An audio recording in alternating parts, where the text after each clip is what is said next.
On se dit, voilà, pour l'instant, c'est ce qu'il y a. Voilà, c'est la situation, on est dans telle situation, on doit y faire face. Donc, qu'est-ce qu'on fait? Est-ce que voilà, on reste bloqué là, on reste figé et on attend que quelque chose se passe? Ou est-ce qu'on anticipe? Ou est-ce qu'on voit comment on peut transformer ce projet qu'on peut considérer en fait comme un échec? Eh bien, on va essayer de transformer cet échec en réussite.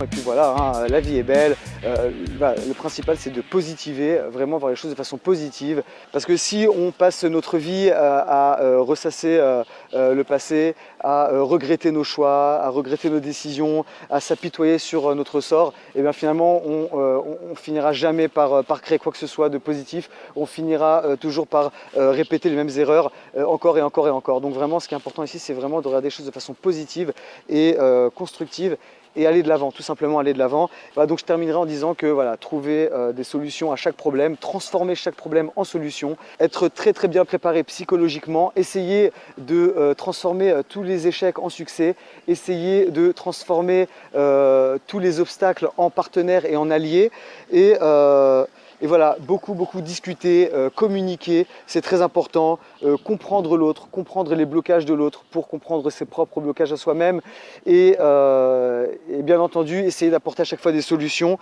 Et ça, c'est très important à chaque fois de prendre tous les problèmes et les transformer en solutions, c'est-à-dire ne pas seulement trouver des solutions aux problèmes, c'est-à-dire de transformer les problèmes en solutions. Ça, c'est encore plus intelligent. Et très important aussi, et si je dois vraiment insister sur quelque chose, c'est anticiper. Anticiper. Regardez toujours les choses de l'avant. Regardez à l'horizon. Toujours anticiper les choses et regarder le but à atteindre, les objectifs à atteindre. Et ça nous permet d'être fort, d'être presque, je dirais même, invincible. Voilà, je finirai en disant que c'est très important aussi de voir plutôt les problèmes et les barrières, plutôt les voir comme des portes pour lesquelles il faut trouver la clé correspondante.